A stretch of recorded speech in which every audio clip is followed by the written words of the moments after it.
Notre voix, notre futur, c'est autour de ce thème que s'articuleront les activités de la 8e édition de la quinzaine des droits humains, lancée officiellement ce 21 novembre 2023 à Brazzaville par l'ambassadeur de l'Union européenne au Congo, Giacomo Durazo.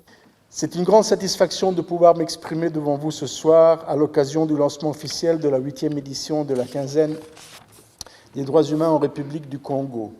Ce rendez-vous désormais bien établi nous permet chaque année de mettre sur le devant de la scène les questions des droits humains dans toute leur universalité, en profitant d'une concentration de journées internationales en lien avec les droits humains sur la période allant du 20 novembre au 10 décembre. 3 semaines durant, nous avons ainsi l'opportunité de promouvoir tout le travail mené par l'Union européenne et ses partenaires, autorités congolaises, équipe Europe, Nations unies, société civile, dans ce domaine, même si c'est au quotidien et tout au long de l'année que nous traitons évidemment les droits humains. Pour cette année, la jeunesse est plus que jamais placée au centre du combat pour le respect des droits de l'homme. Une initiative saluée par l'UNICEF qui a rappelé la nécessité de la protection des enfants face aux menaces de différentes natures. Nous, à l'UNICEF, ne pouvons que saluer le thème de cette édition qui est « Notre voix, notre futur » pour une jeunesse engagée qui promeut et défend ses droits. Ce thème rejoint pleinement les mandats de l'UNICEF et notre combat pour que le droit de chaque enfant soit sans cesse et partout reconnu et protégé.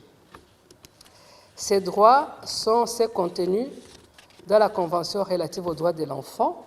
Par ailleurs, nous aimerions aussi saluer l'engagement et la détermination de la jeunesse congolaise qui se bat tous les jours pour la promotion et la défense de ces droits.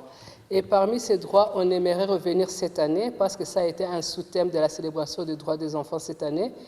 On aimerait revenir sur les droits des enfants à vivre et grandir dans un environnement protégé et préservé des effets du changement climatique. Le réseau des intervenants sur le phénomène des enfants en rupture, REIPER, qui célèbre ses 20 ans d'existence, a profité de l'occasion pour revenir sur le travail abattu au cours de ces dernières années.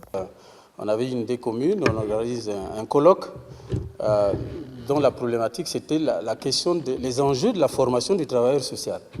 Alors, à l'époque, c'était Madame Raoul qui est venue inaugurer notre colloque. On avait invité l'Institut du travail social de Lille, avec Gustavo qui était le directeur et qui est venu nous aider à animer ce colloque sur les questions de problématiques. Et quelques années après, on a, nous, aujourd'hui, un Institut national du travail social. Alors, j'ai toujours dit que pourquoi on est resté 20 ans sans se disperser. Au contraire, 20 ans, on a commencé à 6.